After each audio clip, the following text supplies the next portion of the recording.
dans ce club du troisième âge, un monsieur veuf empincé pour une dame, une veuve, elle aussi, donc en tout bien tout honneur, et un jour, prenant son courage à deux mains, il lui déclara sa flamme. Non seulement il lui déclara sa flamme, mais il la demanda en mariage. Le lendemain, il lui téléphone en lui disant « Écoutez, je suis un peu gêné de vous appeler, vous allez trouver ma question un peu saugrenue, mais je suis obligé de vous appeler. Hier, je vous ai demandé en mariage et je ne sais plus si vous m'avez dit oui ou non. » Elle lui répond « Oh, comme je suis heureuse que vous m'appeliez. Je savais que j'avais dit oui à quelqu'un et je ne me rappelais plus pourquoi. » En voilà deux qui étaient bien partis dans la vie. Que votre oui soit oui, dit Jésus, tout le reste vient du mauvais. Et nous sommes attendus dans nos vies sur ce oui. Ce n'est pas pour rien que les chrétiens qui se marient sont appelés un foyer. Ils sont le signe parmi nous du buisson ardent qu'est Dieu lui-même. C'est saint Ambroise de Milan qui dit que Jésus a reçu l'obéissance du Père pour nous en faire une transfusion, pour nous transfuser sa propre obéissance. Et ce oui, eh bien, se prépare en amont et puis se vit toute une vie. Je pense à ces deux frères, Ludovic et Rémi, aussi différents qu'on peut l'être.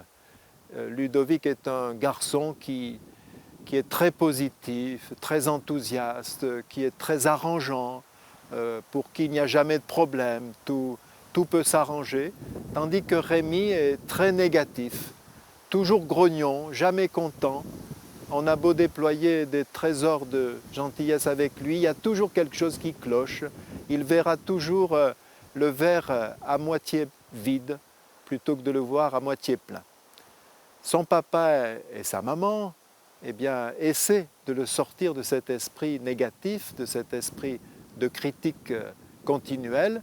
Et puis un jour, son papa pense que pour Noël, il va lui offrir quelque chose de très bien pour lui, un cadeau qui, enfin, le mettra dans la joie.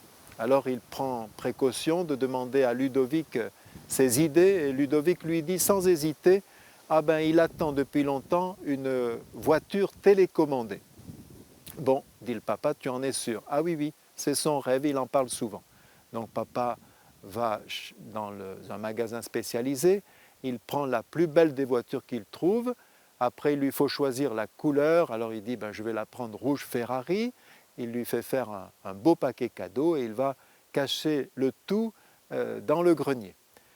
Il veut aussi mettre un peu à l'épreuve son fils Ludovic pour voir jusqu'où va son esprit positif. Alors il prend simplement une boîte à chaussures, il va dans le pré du voisin, il recueille des crottins de cheval secs, il les met dans la boîte, il fait un magnifique paquet cadeau et il va aussi cacher tout cela au grenier. Le jour de Noël arrive, les deux paquets sont au pied du sapin quand Ludovic et Rémi se lèvent. Chacun prend le paquet qui lui revient et part dans sa chambre le déballer. Ludovic découvre les crottins de cheval, il part d'un grand éclat de rire. Et puis il va voir où en est son frère Rémi. Et il le voit, il a ouvert la boîte et il a déjà exposé sur le plancher, sur le parquet, la belle voiture, magnifique voiture. Alors il lui dit « Alors tu es content depuis le temps que tu l'attendais ?» « Non, je ne suis pas content. »« Pourquoi tu n'es pas content ?»« Parce qu'elle est rouge et je la voulais bleue. » Mais il a quand même l'idée ce jour-là de demander à son frère qu'est-ce qu'il a reçu.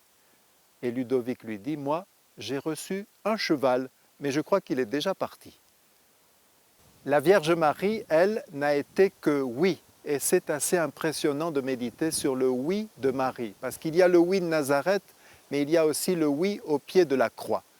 On dit qu'une maman met au monde son enfant 3 fois. Quand elle le conçoit, c'est dans le secret. Souvent, c'est très attendu, mais c'est toujours une surprise. Quand 9 mois plus tard environ, elle le met au monde, c'est toujours douloureux, c'est souvent dans l'anxiété, dans l'angoisse, mais la joie fait place très vite aux douleurs. Et puis, elle le met au monde aussi quand elle doit le laisser prendre son envol, le laisser partir de la maison. Et ça se fait par étapes jusqu'à l'étape définitive. Et puis, il y en a certaines qui les mettent au monde une quatrième fois. C'est celles qui perdent leur enfant, que ce soit de maladie ou d'accident, ou quelquefois aussi par fausse couche. Et ce ne sont pas les deuils les plus faciles à faire. La Vierge Marie est de celle-ci. Elle a mis son fils au monde une quatrième fois. Et les mamans qui vivent cette épreuve, eh bien, sont heureuses de sentir cette proximité spéciale avec la Vierge Marie.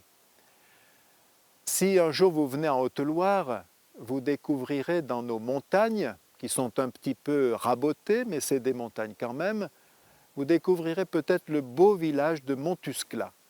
Tout près de Montuscla, il y a la chapelle de Notre-Dame de l'Étoile, une toute petite chapelle quasi miniature, à partir de laquelle commence le chemin de croix de la Vierge Marie, un chemin de croix en 7 stations, c'est Notre-Dame des 7 douleurs, qui va s'achever sur une évocation des apparitions de Notre-Dame de la Salette. C'est vraiment très beau.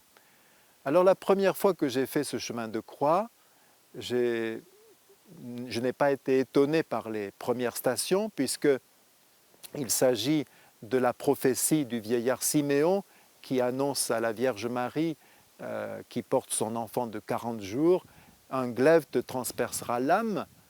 Puis après, il s'agit de la fuite en Égypte, puis après du fait qu'ils aient perdu Jésus et les chercher pendant 3 jours jusqu'à le trouver dans le temple de Jérusalem. Et puis on avance, 6e station, la sépulture de Jésus. Et je me dis, mais quelle est la 7e? Quelle douleur plus grande peut-il y avoir après avoir mis son fils au tombeau? Eh bien, la 7e station, c'est la solitude de Marie.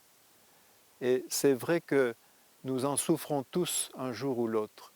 Et Marie peut nous obtenir l'esprit de consolation. Le mot, lui aussi, vient du mot seul, mais il y a le préfixe avec.